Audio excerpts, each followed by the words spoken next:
podcast. Hey, hey, hey, hey, hey. Welcome. Hello, hello. Welcome, all our friends to Radicalized Truth Survives. As you know, we are an investigative podcast about disinformation, and we got your back. I am Heidi Cuda. I'm here with Jim Stewartson, Sean Connor, High Fidelity. We are living in a time of grave deception, and we are trying to bring as much clarity to the influence war as we possibly can. So without further ado, we have a big show for you. We have Martin Sheil back with us for his second visit. He had speculated in our first interview with him that if we don't do some really gnarly sanctions hitting the oligarchs where they hurt, that we will be in a world of hurt. And he's going to bring us the update on the impacts that these sanctions are having, as well as go over a few major events, including the arrest of a Fox News director. So we have a big show coming up. We're starting now with Frontloaded, where we drop some knowledge right at the top, because we think the more news we break, the more opportunity people have to kind of filter in their head what's really relevant and what is, less relevant. So one of our viewers tipped us off to a very disturbing phenomenon. And the bottom line is that Facebook's algorithm continues to be set on destroy democracy mode, as our friend of the show noted, because she was very concerned about the trucker convoy op. She typed into Facebook trucker convoy. Up came a bunch of Facebook pages. She started surfing through these pages, and she found a couple things that are very relevant that we want to share with you. One, she found somebody bragging about an insider on the DC Metro Police. She tweeted that information out. She got a call from Internal Affairs. They said, "How did you find this?" She said she typed it into trucker convoy on Facebook. So that's one thing that happened. And then she did notice this particular page did stop producing so much video. This is the second very important thing that happened, gentlemen. She started getting invited to join these other groups. So let's take a look at this American Trucker Freedom Convoy group, okay? This is among the groups that she was invited to find. As she was surfing around, she found a video on somebody's Facebook page who said he was the head of the American Trucker Freedom Convoy group, a gentleman from Louisiana named Kip Clotrin. If we have that clip, I'd like to listen to 1 minute. The reason she brought him to our attention is he had posted about a meeting he had with a representative named Clay Higgins. But if you listen to what he's saying, she was so alarmed because there clearly are two worlds in America. There's many worlds in America, but there's one where we don't other people, and then there is a world where everything is about othering so they can further their objective of destroying our institutions. If we have that, let's just watch maybe a minute and a half. So you have to realize that you're not going to put your trucks bumper to bumper and then the illegals go, woo, we're just not going to do that. I've been in times where I've 116,000 pounds down in Cotulla, Cadillacing down a back road going to a location.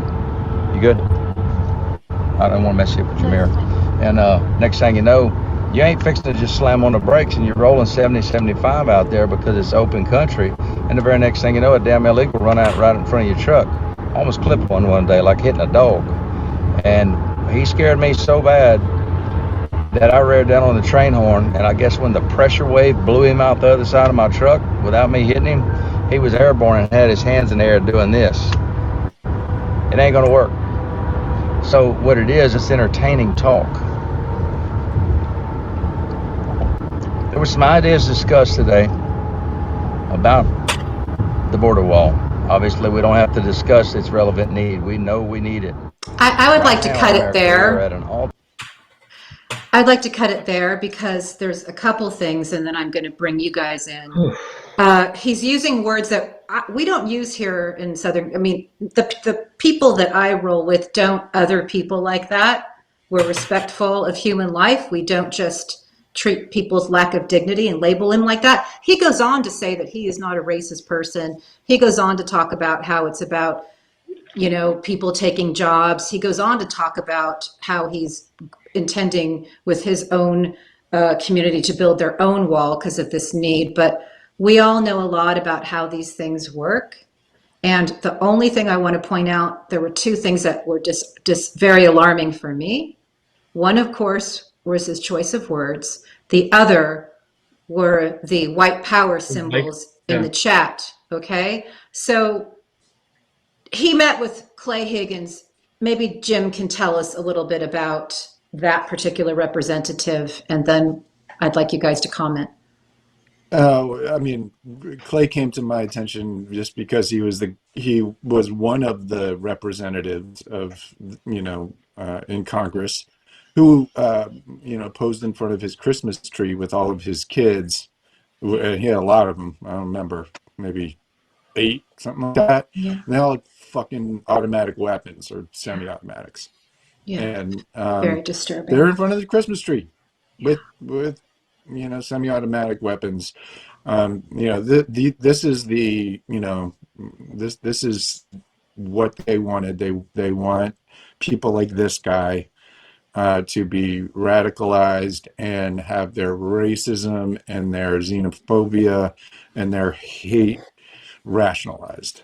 And so, now they've got the trucker convoy and the whole, and he just this whole, and I'll stop in a second, but this image of the illegal, like going up in the air and flipping him like a dog, right? Like the idea that this guy can't see that this is racism, that he can't understand that everything he's saying is absolutely inhuman, is basically the entire problem we have in a nutshell.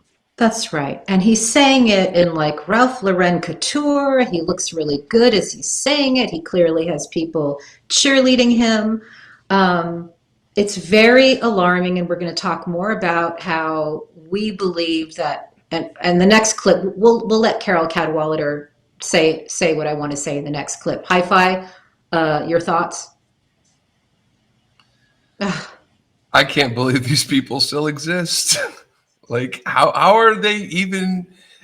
People aren't illegal, all right? Most, people are fleeing from fucking tyrants Yeah, and mobsters and gangsters and sex starving. traffickers and oh, they're here to take our jobs. All right, buddy, nobody wants to take your job riding around in a truck wearing a green shirt and a brown jacket, first Guys, off. unfortunately, Ugh. they're making it to where a whole group of people are illegals. In Texas, unfortunately, not only have they gone after the abortion, which have plummeted, the abortions have plummeted in Texas, but Yeah. now they're looking at any families that entertain the notion of a transgendered child, right, Yeah. is getting pursued by social services for child abuse. Yeah. This has already started happening. So if a family or if parents, have a transgendered, child, then the school finds out about it. They're referring them Yeah. to Child Protective Services, and they will take your child away. That's illegal. They're making it illegal in Texas to have Well, to discuss or have to even discuss it. To have a we call people looking for work horrifying. undocumented workers here, and my parents were immigrants who came looking for work, and nobody called them illegal, and it took them a while to become citizens, and so this is the othering that is very useful when people try to take away freedoms and wish to be part of authoritarian, capture. Yeah. But I had sent Jim a list, the master list of logical fallacies. If we continue to, there's 143 things that are done to other people and to troll and to, if we went through and listened to the rest of that, we would hear a few of those things on that list. And my gravest concern is that the reason we're spotlighting this gentleman is because he's very effective.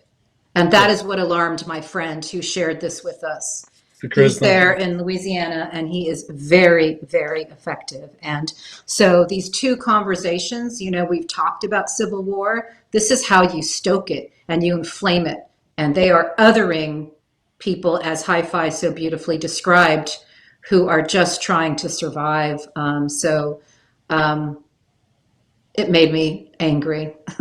Yeah, they, you know, they're also doing anti-Semitism and all of that, but you know, the Muslims and, you know, quote, illegals were, you know, those were the other from the very beginning, from the walk down the fucking, you know, escalator, right? Yeah. That was the plan from the start, Right. was to create that hate, to create the other, and build the cult. And why I wanted to open this with Frontloaded is because, as Jim has beautifully described this week, Telegram, Google, and Apple stores need to, stop the Telegram spigot. And, we have seen, obviously, there's a lot of noise about what do we do about Fox, but Facebook is still a problem.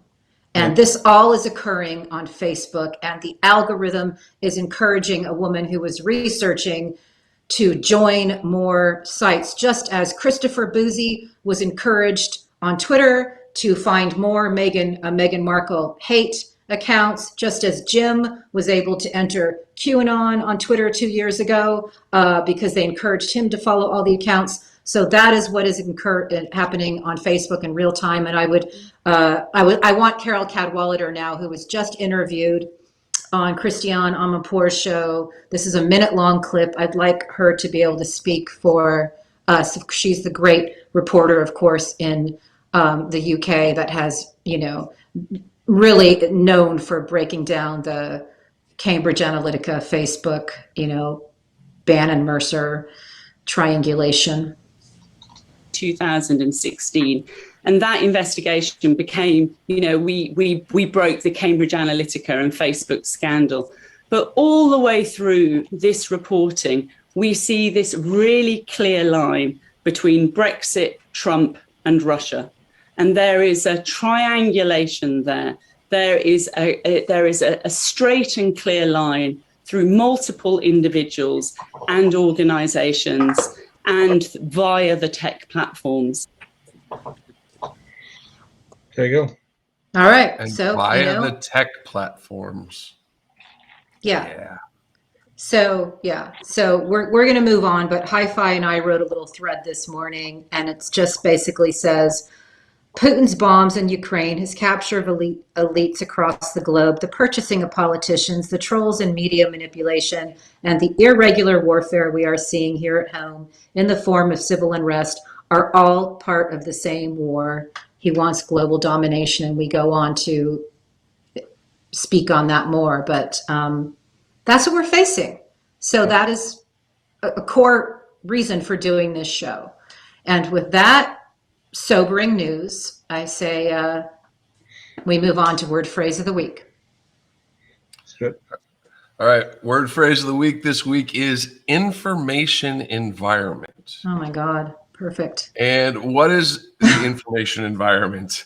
The information environment for an individual is anything they take in. It could be the television programs they watch, the radio they listen to, the social media they ingest, the websites they visit, the people they talk to. And what this does is their information environment informs them about the world. But if this information environment can be corrupted, it can be sealed off, it becomes a bubble, it can actually end up poisoning minds. Thank you. Yeah, I think we are. Yep, go ahead, Jim. I mean, here's the thing that's different now, right? In order to get somebody in a cult before, to change the information environment, you had to take them to a compound somewhere in Waco and put them in a room and not feed them and like control their physical information environment in order to brainwash them, right, into the cult.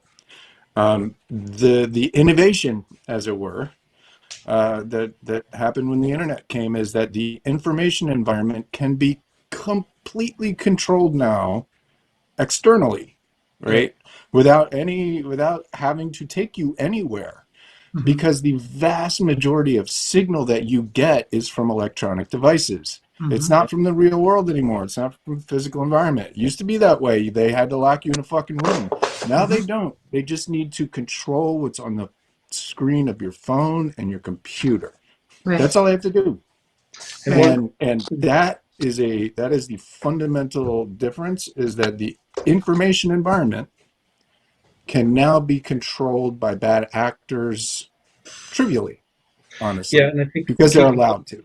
the key piece of that, Jim, is also, we can't, it doesn't go unnoticed, is the broadcasting, the messaging on Fox News, right? Because they go online, and within that purview, there's controlled information. And then when they go turn on the local news, or they go turn on the Fox News, it's there on the television also. So those things just sort of bolstered each other hand in hand in terms of some messaging. So it was, right. So John, I'm just thinking of my mother-in-law in the environment, going up to the Northwoods, Minnesota, and seeing her just discuss all these things that I know were from Fox News, but they match perfectly with the QAnon narrative and the things that we've seen online. Just like the Russian leaked memo where they said that you must play the Tucker Carlson footage on the broadcast. Important. Yeah. Yeah. I like how you guys. I love it when you guys condense things into 2 words. One of you, I think it was Hi-Fi yesterday, said it's a radicalization bubble.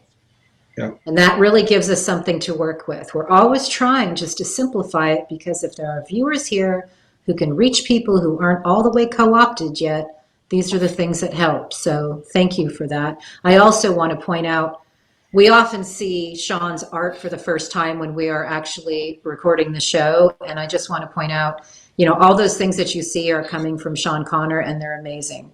Like that image you just did. So thank you for that.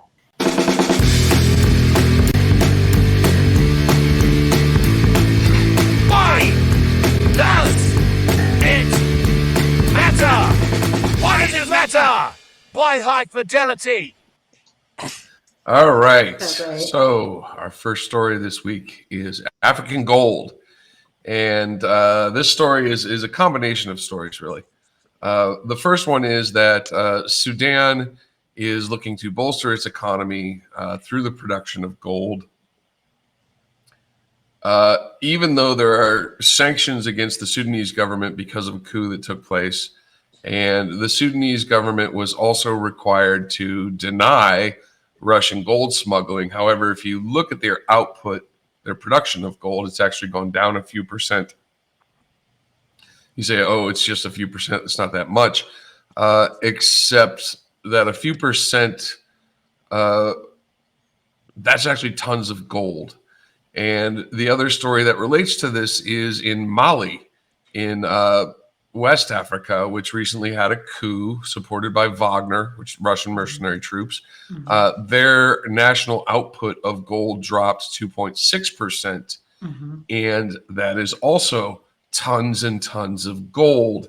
Where this gold has disappeared to, most likely Russia, and it is being used to support the war in Ukraine, since Russia has been cut off from the financial system, from SWIFT, because of these sanctions.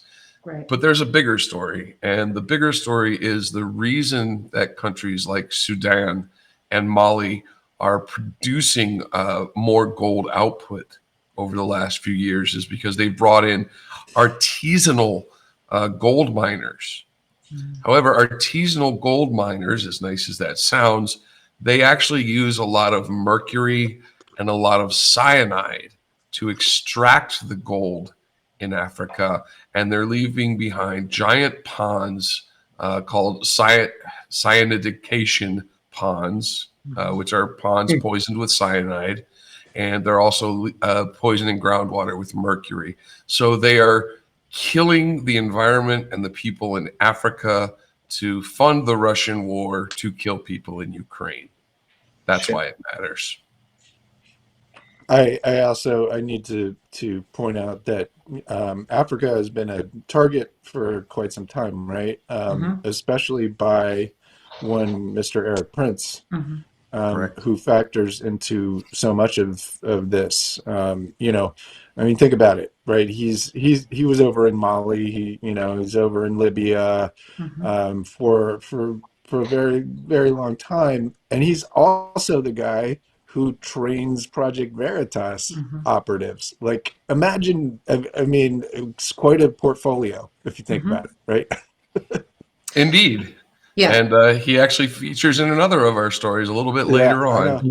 I know. Well, Yeah. again, we don't do this show to be alarmist. We do this show so people can follow what's important and then take action. And whether it's reporters watching us, whether it is people in their community who can reach out to their political leaders, it is very, very important that these headlines are not buried week after week, because everyone's looking at Ukraine right now. What are some of the scholars who study this? They say to please watch what's happening in Africa, because that is an ongoing play that is going to be very, when we talk about global domination, that is part of this play. So it's important. Thank you so much for bringing us. So moving on to our next bit of fuckery. Our next bit of fuckery today is Israeli intransigence. And this story is, well, there's a lot of threads that lead to Israel. Lately, since the sanctions have come down against Russian oligarchs, 14 private jets have landed in Israel and have not been seized yet. Yeah. Additionally, Israel has been slow to bolster the sanctions that the United States and EU have pushed against Russia. Yeah. Let us not forget that one of the head gangsters of the Russian mafia, Semyon Mogilevich, has Israeli citizenship. Yeah. And let us not forget to go back even a little bit farther when Ehud Barak worked with Jeffrey Epstein on a company called Carbine, which is used in currently Peter Thiel's surveillance capitalism network. Gathering 911 data. So you just can't stop. I was just going to say, I'm so appreciative that you've got your eye on all of this. I wish that the rest of the media would do their job too. Yes, Jim. The Israeli intelligence and look, Israel's a lot like the U.S. in the sense that yes, it's a democratic nation. Yes, it is primarily, it's our ally for a reason. But it's also got a bunch of infiltration by the fucking Russians and by others. And a bunch of corruption. Just like we had a Russian asset in charge of our country, so did they. Netanyahu is absolutely Putin's boy. No doubt about it. Oh yeah. They are tight as can be. And there are huge parts of the government, including Mossad and Unit 8200, which is a elite part of Mossad, that go out and run ops on American citizens. They do it all the time. There is a lot of unfriendly Israeli intelligence, especially ex-Israeli intelligence, but that comes from somewhere. So it's hard because they are our ally, and they are it's the home of the Jewish people. I'm half Jewish, and so there is a desire to protect it, and we should, but it is not immune from what's going on, and it's got some serious problems. It's got some infiltration, and we're seeing it right now. And as I always say, it's complicated. It's complicated. I mean, we can say the same thing about UK. So thank you so much. Let's breeze through the next one and get on to legal briefs. I think you have Veritas Villains coming up. Yep, Veritas Villains. So Project Veritas and their head, James O'Keefe, released video this week of a New York Times reporter talking smack about his co-workers. And the reason they're targeting New York Times reporters is because Project Veritas is very, very unhappy about all the reporting that the New York Times has done on Project Veritas. Now, remember, Project Veritas is involved in the theft of the diary of Joe Biden's daughter. Project Veritas has honeypotted numerous individuals who they want to expose, and they've also done, training. training. They were Yeah. trained by Eric Prince in a number of different places, but Yeah, they've also at the released ranch in videos Wyoming, Mm-hmm. at the ranch in Wyoming. and in Virginia. Mm-hmm. So yes, Well, they released deceptively edited videos designed specifically to fuck with people's view of reality. And made to look like it was an investigative journalist piece. Yeah. yeah. But all. there It was goes an back to. agenda. There's an agenda with everything. You guys remember Acorn?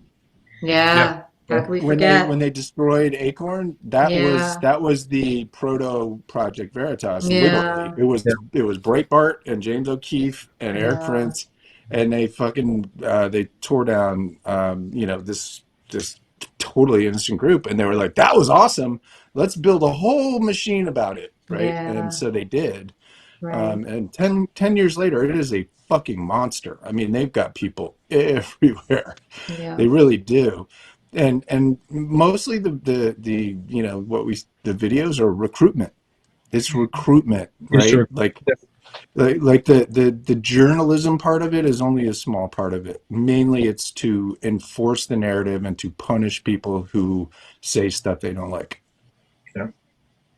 Yeah, and they had. I remember when I was looking back at it in like the mid to late aughts, there was hundreds and hundreds of videos not released. So you can only imagine what lurks in that, and who's been compromised perhaps to play along. So it's yeah, bad news. A lot of them are actors too, by the way. It's very strange. They all 2/3 of them come from Explore Talent, which is a weird website where they it's a casting website.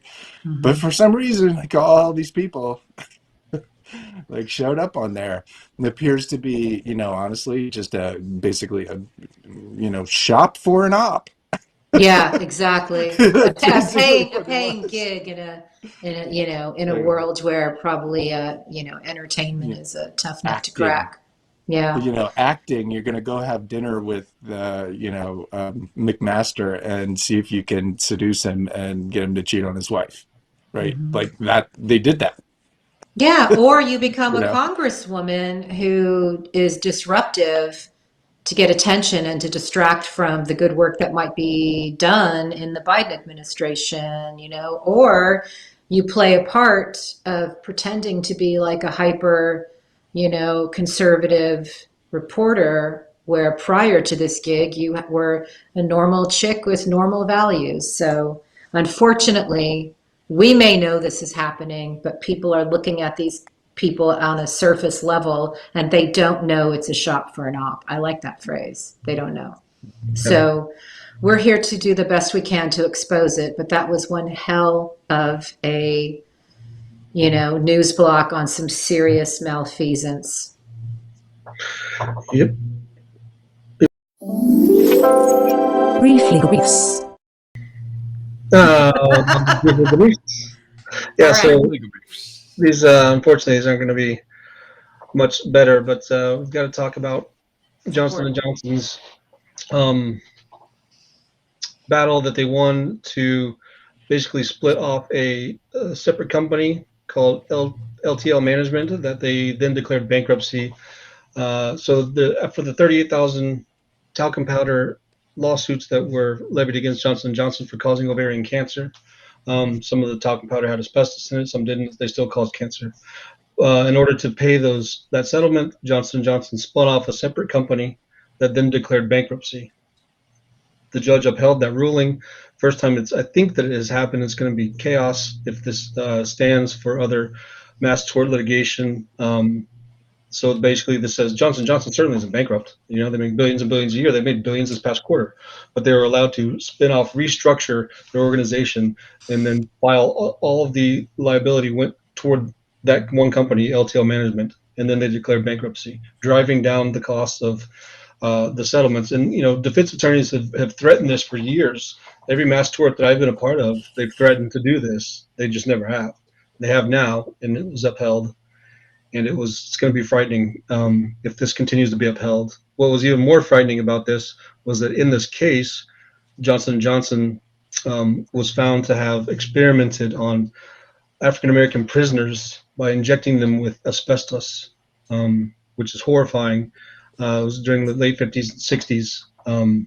And this, unfortunately, is not a unique story, but I do want to impart to you guys, when you see these massive healthcare conglomerates, these international companies, they are not your friends. They do make some good products, but they also have been involved in, and they have a history of very deceitful, very duplicitous acts. So be sure that you read all your labels, talk to your doctor twice. Any informed consent, you sign, read it 3 times, because I've been going against these guys for a while, and this one is probably the most egregious and disgusting one that I've seen so far. But that's Johnson & Johnson. They just make baby powder, or they just make shampoo, right? That's the image that they project, but they are, and you can do the research for yourself. Look at the federal lawsuits that they've had against them in the past 10 years. It's outrageous. You'll quickly find out that they're been involved in fraud and marketing fraud and all sorts of activities, from medical device manufacturing fuck ups to sophisticated kickback schemes from doctors. Wow. How are they allowed to continue to dodge liability for their actions? It's one thing to say we need to hold the executives accountable, which we do. But these companies are playing these legal games and abusing our legal system to get out of trouble for killing people. This is the worst one I've ever seen. Yeah, I've never seen anything this egregious. Like I said, they've always been threatening this. It's the first time they've actually done it, and it's been upheld, which I am shocked by. So you couldn't do this as an individual. You couldn't split off High Fidelity Inc. and then declare bankruptcy for that. I couldn't as an individual. If I'm under tax audit, I couldn't spin off, But as a corporation, when it's profitable to them, then they act as a person. When it's profitable to them, they act as a corporation. They vacillate between these things. Wow. And it's just infuriating because, having a small business, I did not realize, the massive advantages you get as a small business. And as a larger business, they just increase, So eventually these corporations end up having more rights, quote unquote, if you will, than an individual in some instances. Certainly in the tax code. Corporations are people, as Mr. Romney said. That's what I'm saying. They're people when it's advantageous to them, and then the corporations, they don't want to be people. Martin Sheil has some solutions to this, by the way, so we need to pick his brain on that. And of course, one of them is to enforce the Yates Memorandum. 2 things came to mind with that egregious bit of news. The headline last week: lead from gasoline blunted the IQ of about half the U.S. population, and nothing, right? Leaded gas banned in 96, but exposure to the poison cost people born before then several IQ points, and nothing. Maybe add another 40 cents of tax on it. I mean, nothing. These headlines come in and we just move on. And I think that is a headline worth noting. And the other thing that you made me think about, what did Cambridge Analytica do when it was found to have poisoned the ecosystem in democracies throughout the world? Declared bankruptcy, dissolved, went away. I don't think we're going to stop trying to expose what happened in 2016, not just to our country, but of course, Brexit, Nigeria, Kenya. This was a global operation. SCL was weaponizing the military, consultancy was weaponizing people's data. And this is, as Jim has pointed out, it's a poison. We got to start thinking of this information war as a poison, as a toxin, and not just ignore what just happened. So Cambridge Analytica declaring bankruptcy, Robert Mercer so far getting away with it, and Bannon, not acceptable. We have to still continue to push on and expose these acts of what I consider terror. Yep. Wow. Heavy. This is a heavy show. Important stuff, though. Hellscape's going to lighten everything up. I just know it. Jim Stewartson's Hellscape. Oh, fuck. So, this is our 17th show. And to a lot of people out there, 17 is a very special number because it represents the letter Q. Yes. And that's extremely annoying to people who are not in QAnon. But I figured I'd mention it since I spoke to the person who says he invented Q. Not that he was Q, but he invented it. So there's a guy named DeFango / Manny Chavez. And I've been dealing in one way or another with this guy since I started, more or less, a year and a half. Very harmful troll, just a mean person who does mean shit all the time. On the other hand, the story he told me a long time ago now is the only one that has actually like borne out. So I've been told a shitload of stories about Q and where it came from and all that. This guy, as annoying and frankly harmful as he is, his story keeps checking out, and I think that that's important. In this business, in the business of trying to find stuff out about bad people, you're going to run into difficulties, right? And the reason for that is very simple. If you're running a crime ring, you don't want it to be easy to investigate you, because then you won't be doing crime for very long, right? So they put people and processes and groups in place to protect the operators, to protect the people up the chain. And so as I started getting closer to this, the more intense my pushback got. People, there is a funny sort of QAnon phrase, "You're over the target." Well, look, it's fucking true. The closer I got to the real people who did this, the more intense all of this shit got. Wow. Including from DeFango. But DeFango also, I think, genuinely has some level of guilt, and he also wants to limit his liability. So here's so DeFango was around for sure at the beginning of Q. That is a fact. DeFango's story is, and there is corroborating evidence, is that he went to DEF CON in July of 2017. DEF CON is a security conference. And DeFango says he went there sort of under the banner of Cicada, which was a different puzzle game, ARG. But he had this idea for Q in the back of his mind, and he wanted to share it with people and see if he could get it going. So let me pause here and say he invented Q knowing basically what it was going to do and wanted to do it anyway. So that'll tell you something about DeFango. Like, why the fuck would you do that, dude? Anyway, he did. At least he claims to.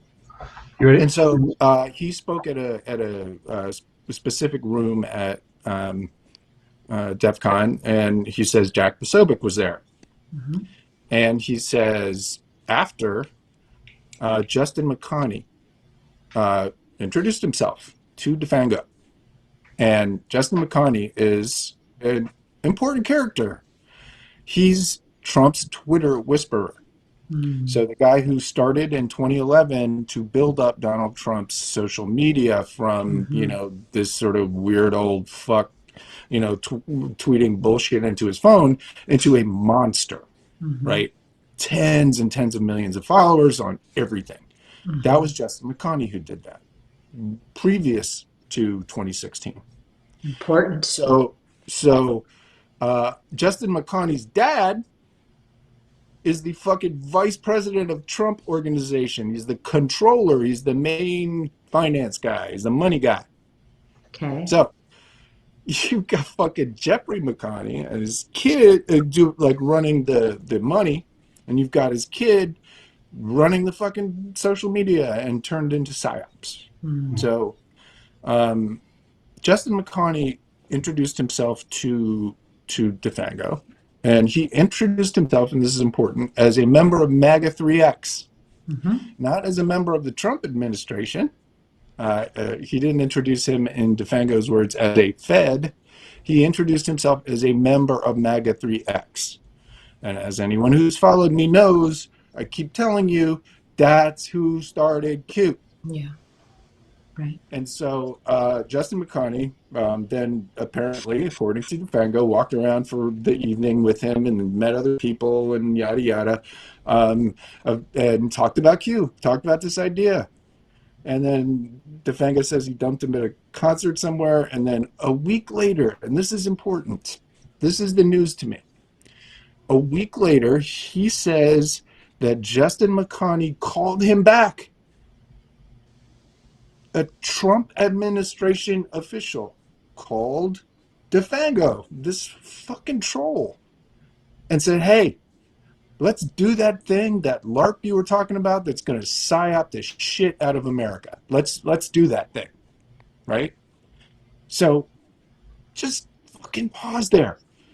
Like, what he's saying is, and I'm sorry for the fucking conspiracy sounding language, he's saying QAnon was an inside job.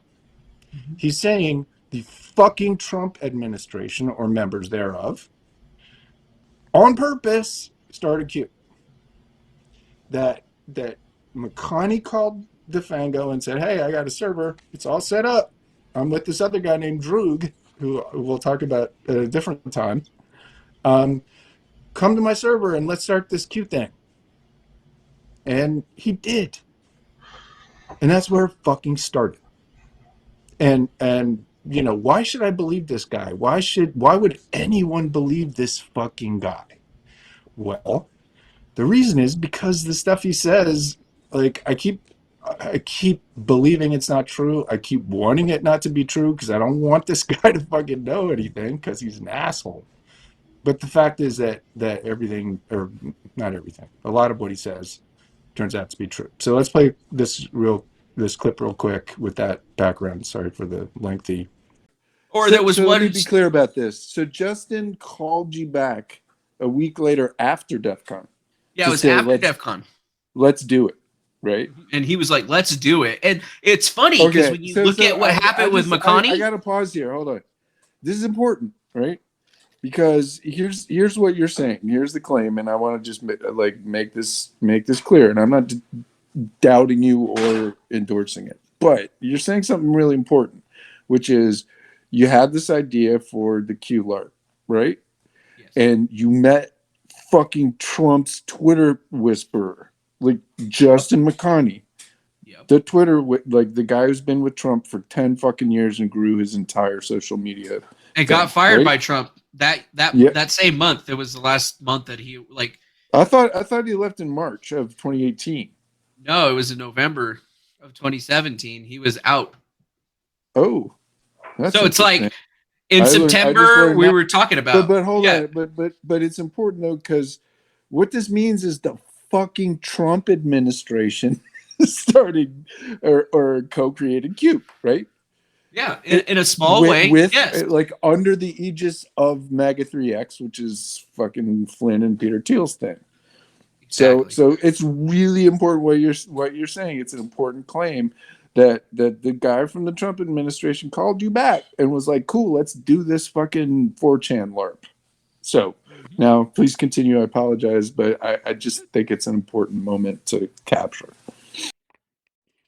So, look, I recorded that interview with him, and because he's fucking DeFango, he live streamed it. He's such an asshole. God, including all the pre stuff and me going, taking a break and like, it's just like, dude, like. Mm-hmm. So there's a couple things. So I think that that's really important and is absolutely worth some serious ass investigation, right? Mm-hmm. Because if it's true, mm-hmm. It means a lot. It means all of this was started inside the federal government. Mm-hmm. So I think that I thought that was worth bringing up. Let's zoom out a little bit now. I'm gonna cover two quick things. One, biolabs. Mm-hmm. Do we have that story, Sean? Yep. So, last week, I was like, yo, What the fuck's going on with these biolabs, man? I saw that the entire QAnon cult was making up these stories about biolabs, and then the next day, the White House says, "Oof, Putin might do biological weapons," and it was because of this. It was because of the propaganda, and then 4 days later, the New York Times does a story about it. I think without being self-promotional, there is a difference between people like us and the New York Times, and that, which doesn't even get to the part where they said that a mentally ill South African who believes Q is real, psyoped America. But that's a different story. I think it's important that people understand that these things they're seeable, they're viewable, you can detect them before they happen.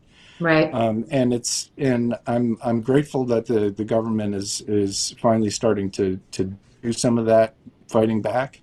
Yeah. But I do think it's important that people not only look at the mainstream, but also teams like us. Well, yes, of course. And also, you ended that story by asking Apple and Google to stop allowing Telegram in their stores. It's a very hey, fix this. It's real simple. Yeah, it's real simple. They got rid of RT. They got rid of I don't know, maybe a handful of pure Nazi channels. They didn't even get rid of them. Actually, they just made it unviewable by Apple and Google viewers. Fuck that shit. I'm sorry. No. Yeah. There is nothing good happening on Telegram with Americans. That's right. That's not true overseas, right? Zelensky's using it. There's it is a fundamental communications tool for people. In America, who the fuck uses it for anything but consuming propaganda in America? Yeah. No one. Zero people. So that was a really important Hellscape. The one contribution I want to say is you also did an article where you showed that the treason is now public. The alliance with Putin is now public. It's no longer clandestine, or is it or isn't it? They are just out there. We'll take a quick look and finish this up with that one if we can. There's an important concept called the fifth column, which is the idea of building a group of adversaries inside of a group, right? So you develop inside a country in clandestine ways a group of people who are agreeing to be against the larger group, even though they are claiming to be in it, right? That's a fifth column, and it's been used, for as long as there's been warfare. But this one is now. So typically in country, when countries go through civil war and things like that, a fifth column is developed and it's clandestine. It's under the radar, and it's people sort of winking and nodding and agreeing to each other and doing some stuff in the dark. And QAnon was like that for years.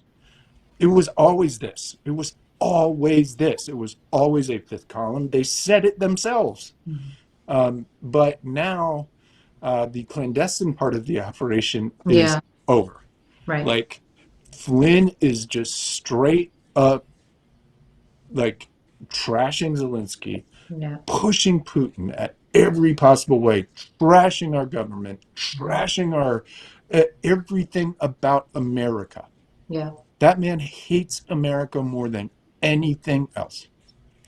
And it's just important that we understand that not only is this fifth column real, but you can just go look at it now. You can just watch Tucker fucking Carlson, who's just straight up Putin's propagandist. Who's now required. And you can see the fifth column in action. Well, we have Marty here. So happy. You guys will bring him up? One last sentence. That's it. On Jim's show, I realized that when I was talking about how we dismantle the vast underground troll economy, I realized A, it's not so underground anymore, and B, it has to be a top-down job.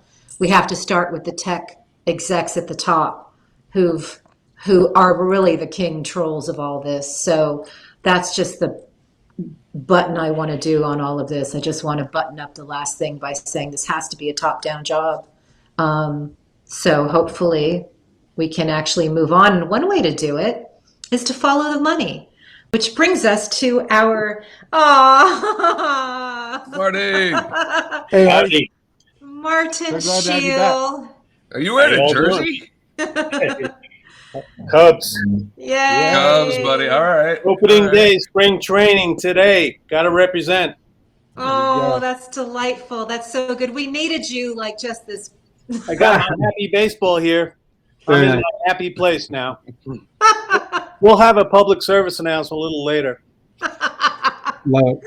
We needed you because this has been. You're all in, though. All in. There's more. Yeah, baby. Props here, you know?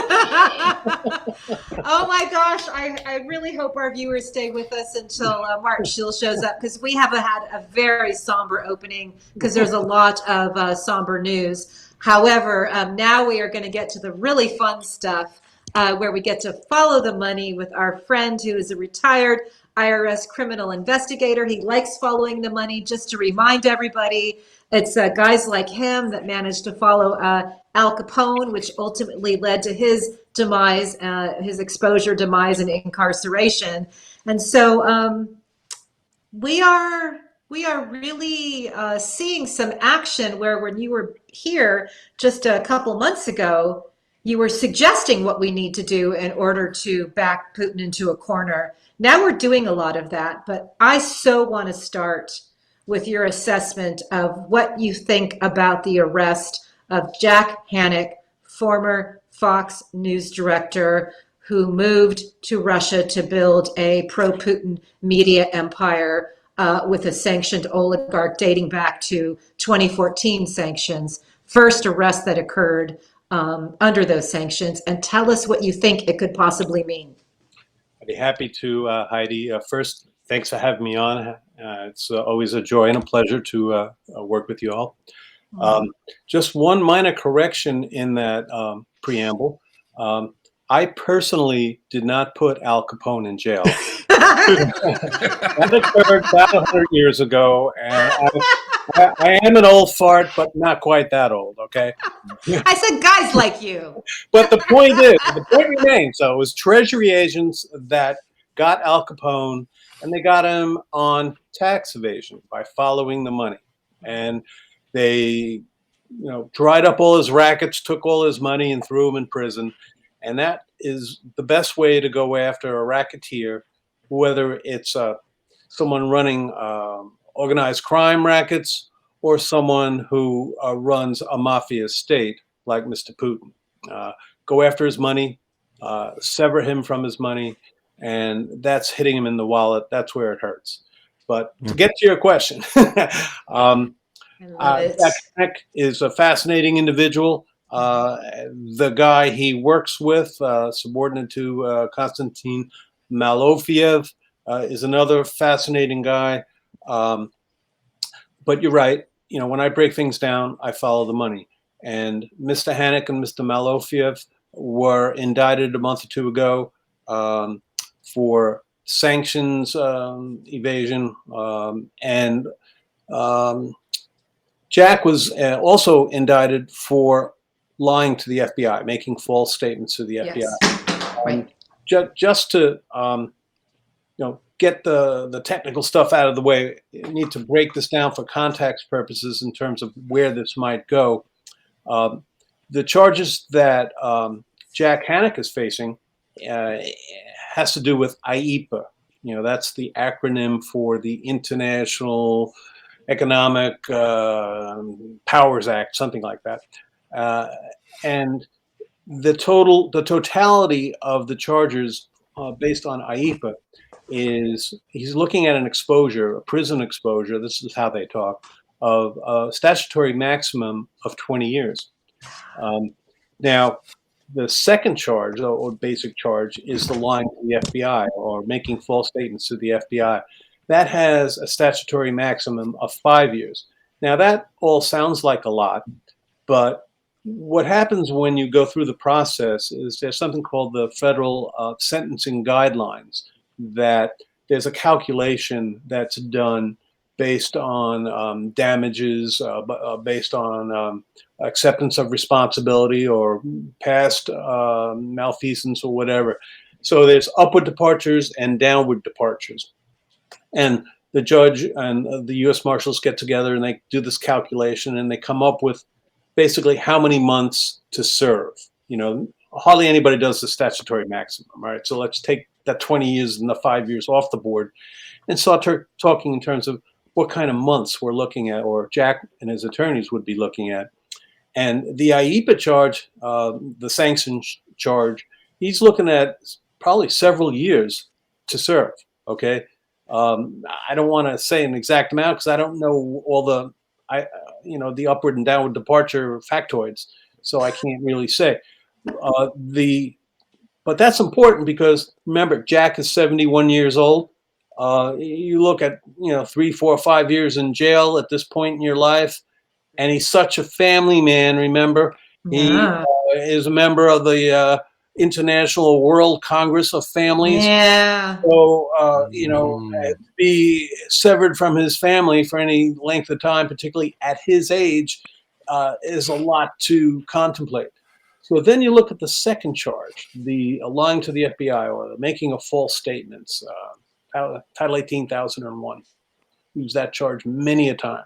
It's a very handy charge, and it's the fallback. It's the go-to, the default charge that federal law enforcement likes to use because it's really flexible in terms of the sentencing guidelines and coming up with, when you're negotiating a plea, you kind of like start with, well, you could go way up here, and they say, no way, I'll go to trial, or maybe we could, after several plea negotiation sessions, you come down, it gets down to, well, we massage this calculation here, you accept responsibility there, we get some letters of commendation over here, maybe we can get it down to 12 to 18 months to serve.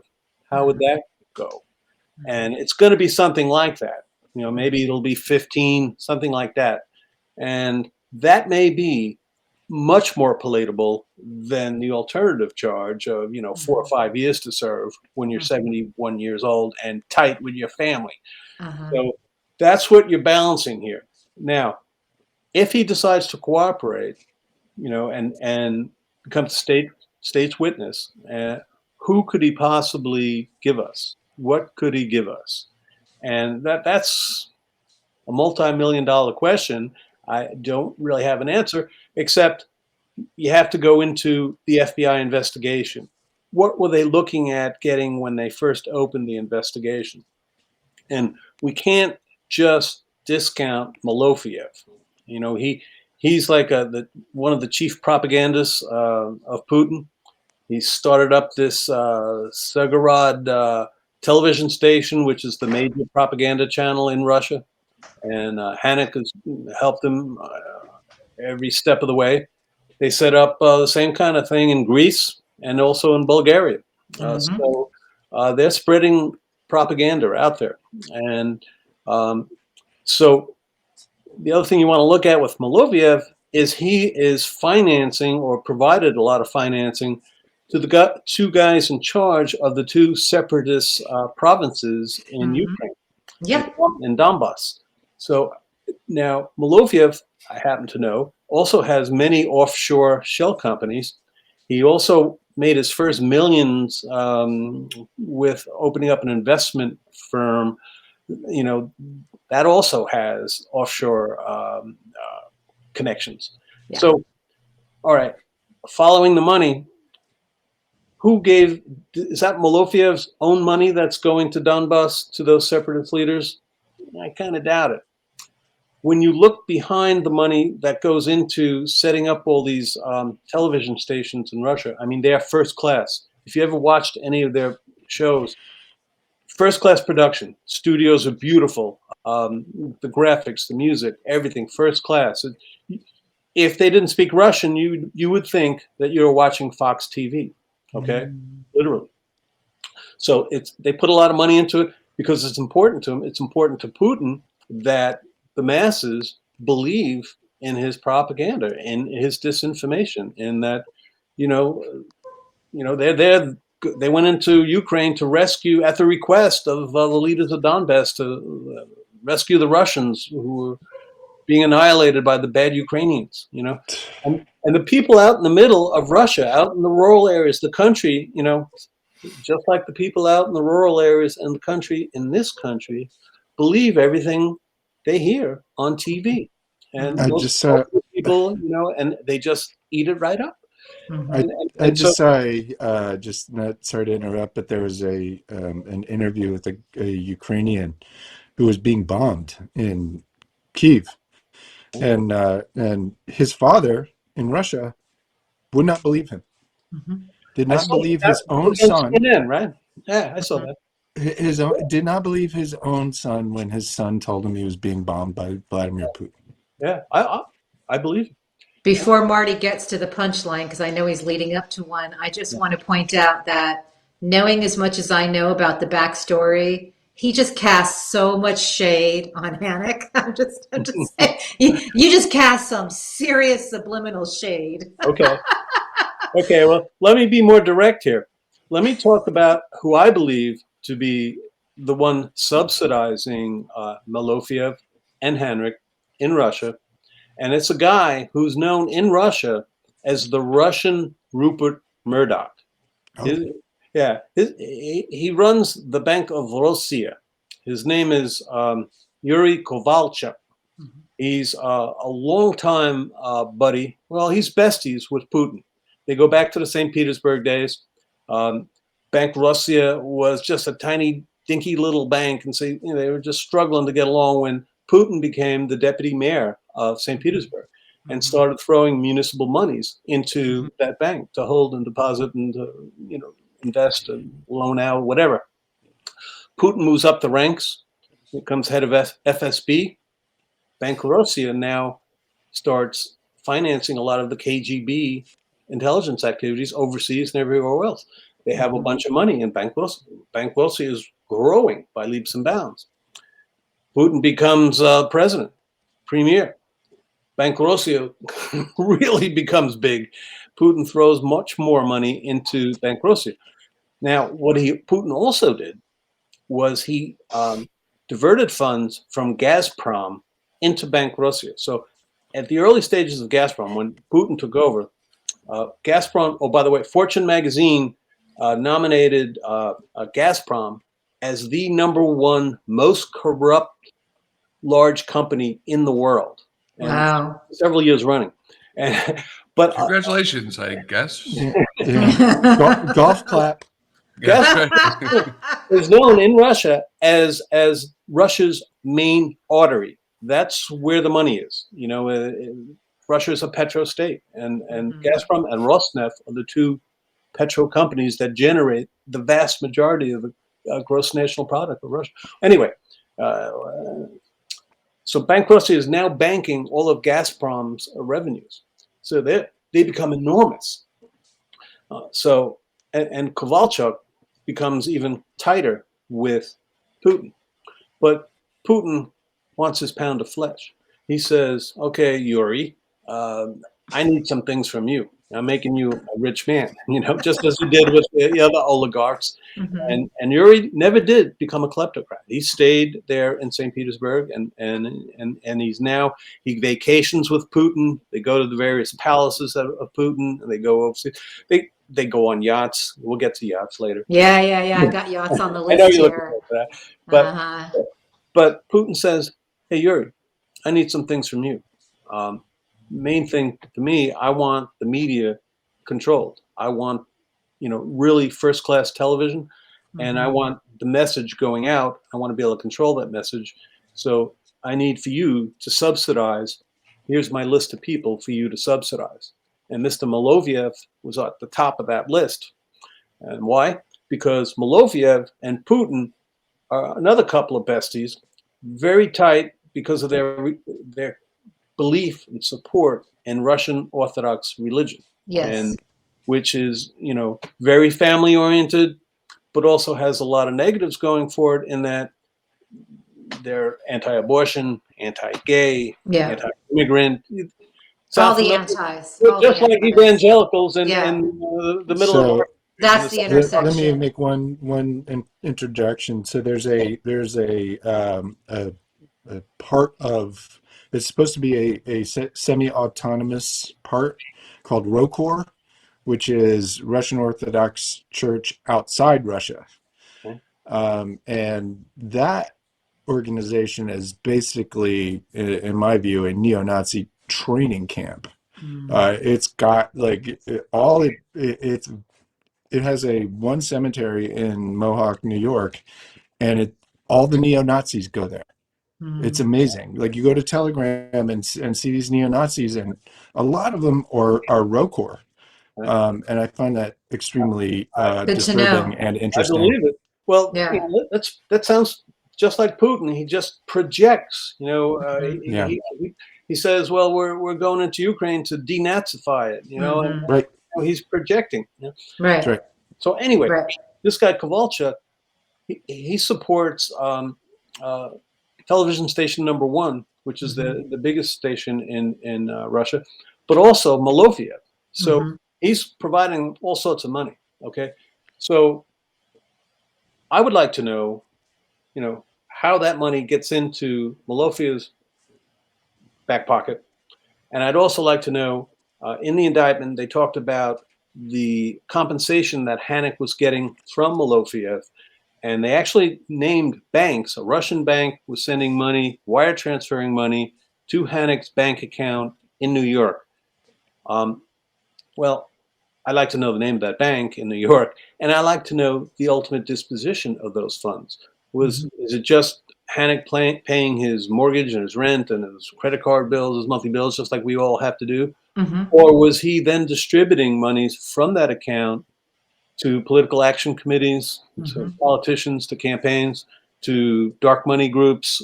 I mean, was Hanek a bagman, bringing money from Russia to politicians in this country? Was he providing money to any of his old associates at Fox,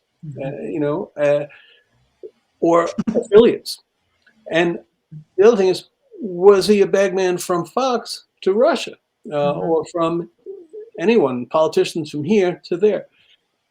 Big question. Where does Tucker Carlson and Sean Hannity That was my next question. Where do they get? It's like they're reading the Kremlin's notes. I mean, it really is. Like Tucker is just straight neo-Nazi. I mean, Hanek was a producer or director for Sean Hannity for a long time. So I mean, which Fox, by the way, denies. However, Fox does not seem to be a honorable actor in all of this. So, who believes Fox? So anyway, if I'm the FBI and I'm the U.S. attorney and I'm investigating Mr. Hanek, I would follow the money. I would be all over the bank accounts and the wire transfers and following where does it ultimately go. And tell Mr. Hanek, I said, look, you want a sweetheart deal? You have to play ball. You're 71. You're looking at serving a lot of years, or maybe just a couple of years. And we could probably make it happen that you go to Club Fed somewhere near your family. And, so they can hand out some carrots, but they still have the big stick over here and see where it takes them. So that's my take on the to me, that's like listening to an opera. I just hear an aria. It's just so incredible. I'm so grateful to you. I want you to do a quick summary of Chrystia Freeland, because International Women's Day just happened, and I think it's very important to celebrate our international women and why they have great value. This is the Deputy Prime Minister of Canada, who many of my new Canadian friends tell me may ultimately be the Prime Minister. What did she do? Why does it matter? Besides being the Deputy Prime Minister, Chrystia Freeland is also the Finance Minister of Canada. And in that capacity, she meets with her international brothers and sisters of, the what do they call it? The 6 of the 7, the big 7, or I forget what they call that. Anyway, G7. G7. That's it. Russia got kicked out of that. G6. Trump tried to get him back. No, it used to be the G8. Yeah, Trump did, but they said no. You're not too big. And the reason why is because Russia doesn't produce anything. I mean, have you ever heard anybody say, "Well, I want to buy a microwave or a dishwasher from Russian. I want that. I want that. Russian. Microwave." No. You want it from Germany. You want it from But we buy their freaking ammunition, nothing. though. Their ammunition is one thing we do buy, which is why they love our guns so much. Yeah, well, and they produce But I digress. Kalashnikovs too. You got to give them that. They do make a nice Kalashnikov. But other than that, they produce nothing. Their economy is in tatters. It was in tatters, except for the oil and the gas that they sell all over the place. Okay, backing up. The decision, the war is about to begin. The finance ministers internationally get together, trade ideas and whatnot, and it's generally agreed we're going to apply sanctions. We're going to, knock them out of SWIFT. We're going to not, allow any imports or exports into Russia with regard to certain, microelectronics, semiconductors, et cetera, et cetera. All right, but it's very similar to 2014. They tightened up the sanctions a little bit, but it's still not quite there. Chrystia Freeland says, hey, we need to take out the big stick here. Putin's been planning this invasion for a long time. He's been gathering up his reserves. He knows that sanctions are coming. And he put together what even Putin referred to as a rainy day fund. And this rainy day fund can be defined as 600 billion plus in foreign currency reserves maintained outside of Russia. Wow. By the central bank of Russia. So Chrystia Freeland says, let's sanction that. Because it's maintained outside of Russia, let's sever Russia's ability to access 600 billion in dollars and euros. Not rubles, or as they say over there, rubles. No rubles, no rubles. Dollars and euros. Okay. So she goes around, gets everybody on board, approaches Joe Biden the weekend before they initiate the sanctions, talks him into it. Multiple conversations, low key, brings them along. I suspect she's very much like you, Heidi, just flattered the heck out of him, and said, "Oh, if you do this, you'll be the greatest president ever," and Biden bought it. And Biden said, "Yeah, let's do it." Not only did they do it, but they initiated those sanctions on Sunday night before the beginning of the week. So what is the impact there? Well, they caught Putin with his pants down economically. He was so focused on the war and everything else, but economically, they had to close the stock market right away, or else they were going to have a stock market crash. That stock market is still closed, going on to the third week now. Okay, that was the first thing. They had to double the interest rate. The interest rate was running at the time at 9.75. It's now up over 20%. They doubled that. I mean, 20% interest, that's loan shark rates almost, Exactly. Go higher. Mm-hmm. Okay. So then all these Western companies left. You can't get a Big Mac or a Whopper over there now. And so what you're going to have, because of all these sanctions, you're going to have businesses basically going bust. They can't sell, they can't buy, they can't import parts, they can't make anything, they can't sell anything. Businesses are going to go bust. What's that going to do? Almost every business has open credit lines or loans that they have to repay to various banks. They're not going to make those repayments. So besides the businesses going bust, a lot of the banks in Russia will likely go bust. But this is where the central bank usually steps in and bolsters or bails out. They bring in currency reserves, usually foreign currency reserves. They're not going to be able to do that this time. So that's why, to me, that was the most brilliant maneuver. All the banks are going to go south. They're going to go belly up.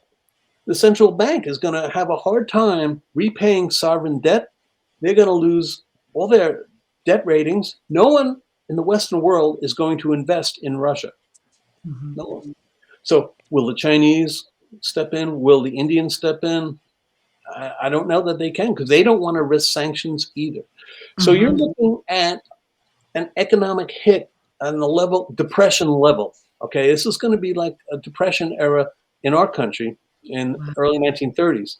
And you might recall looking at the black and white film, I guess they call it back then, or videotape, where you had all these unemployed people hanging out on street corners trying to sell apples. I say the same thing's going to happen in Russia, with the exception there won't be any apples. There's not going to be anything. They're going to be selling their own belongings, I mean, and it's going to be pitiful. So we have Chrystia Freeland to thank for that. Now, the question is, how long will that take? I don't know, because you have a horrible war unfolding in Ukraine, but you have a serious economic war unfolding in Russia. Last point I want to make is with regard to the ruble. The ruble has lost half its value in just a couple of weeks.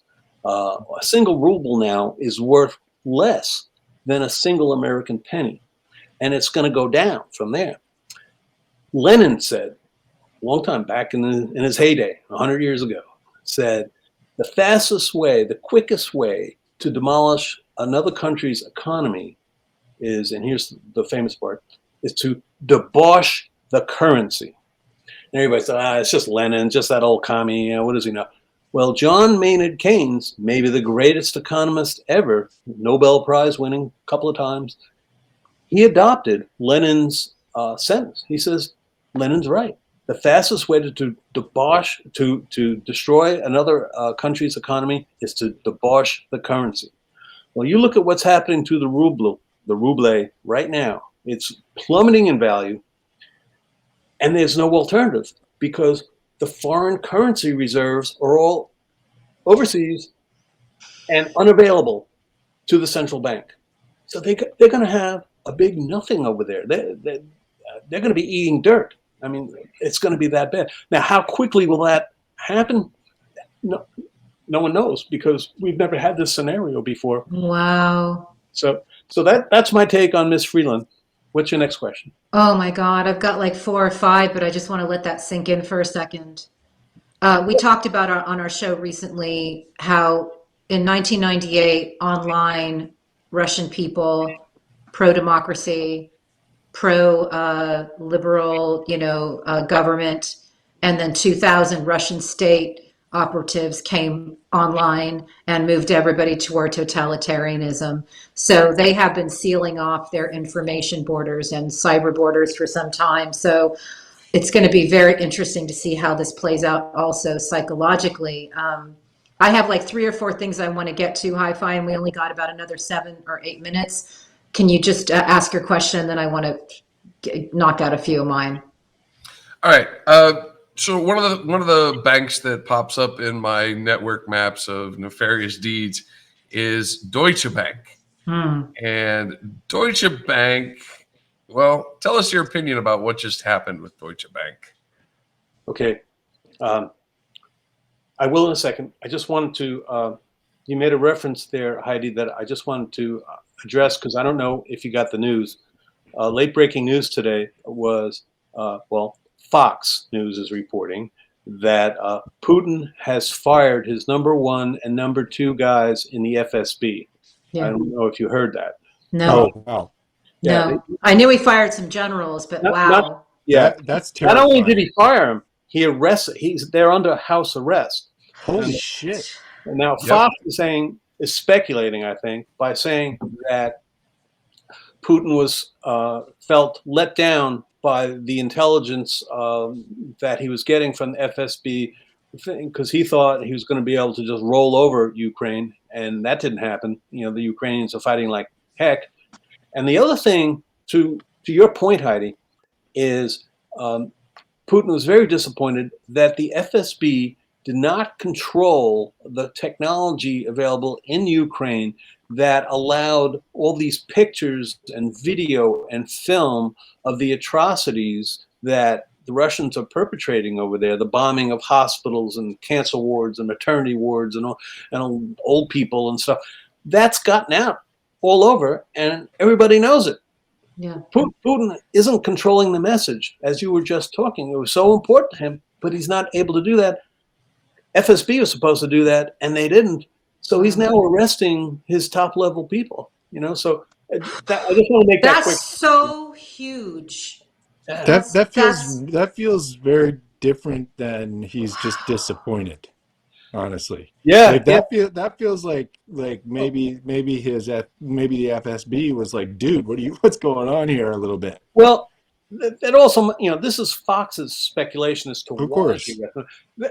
Yeah, I mean, I'm just taking paranoia going assuming the facts are correct. If there's going to be a Putin push, in other words, take him out, I would think FSB's got to be right in the middle of that. Yeah. FSB and some generals. If they're going to take him out, FSB, some generals, and some oligarchs who can, fund some revolution. Exactly. Yes. Yeah.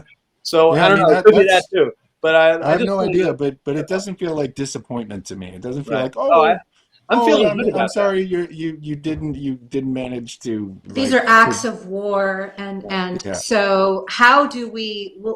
We'll have a summary or a button on Deutsche Hi-Fi, but how does the world that is not corrupted and not applauding Putin's acts of criminal war crimes, how do we make him cry uncle?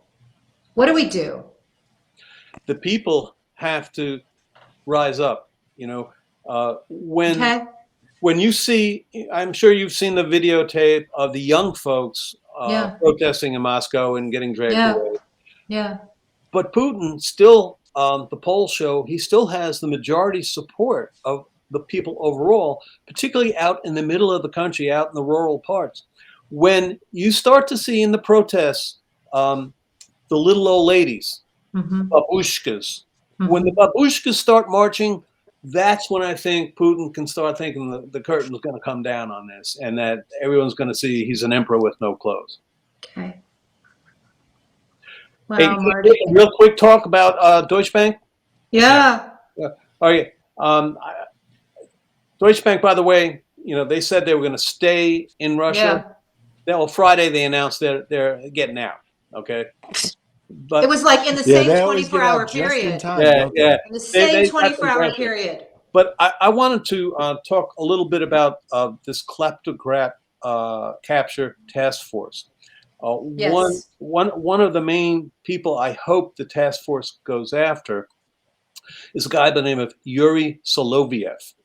Yuri was an executive, high-ranking executive of VTB, which is the biggest bank there. But some time ago, he was the ranking Russian Deutsche Bank management official and located in Moscow. His job was to procure clients for Deutsche Bank. Okay, and this is just when the mirror trade activity began, where Deutsche Bank moved 12 to 14 billion dollars out of Russia to the UK and then out offshore. Now, Soloviev has been sanctioned. It didn't work in 2014 because he put all his money into his family members' names. And so he got away with it.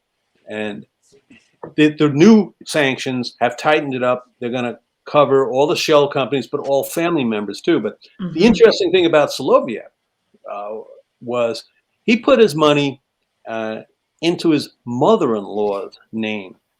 Now, the question I raise, I think I raised it with you, Heidi, is now I know lots of guys who like their mother-in-laws. I even know some guys who've come to love their mother-in-laws. But my question is, how many guys truly trust their mother-in-laws to the point that they would transfer their net worth under the control of their mother-in-law? Well, I don't know, but I suggest that Soloviev is going to lose all his money, and he's going to end up, and this is wishful thinking, he's going to end up saying, well, maybe I can make a deal with this klepto capture task force. Maybe I can move to the States and they'll put my family, whole family, including mom-in-law, in protective custody. And I'll then walk the task force through the mirror trade steps and explain how that money moved, where it moved to, and who was involved, whose money it was that was moved. So I hear mirror trade, and just echoes of Robert Mercer in my head and Rentec in my head. Is there any possible way that there could be some connection? I don't know. I'm reluctant to go into that offshore area that I think we communicated on. I would like to confirm, what my initial analysis is, that there is offshore shell company connections between Mercer and Murdoch Company, but I haven't confirmed that. What I will say is, where's the connection between Mercer? If you look at Hanek and Maloviev, well, Steve Bannon's right in there with them. Steve Bannon is also a member of the World Congress of Families, and he's also been putting out all that propaganda.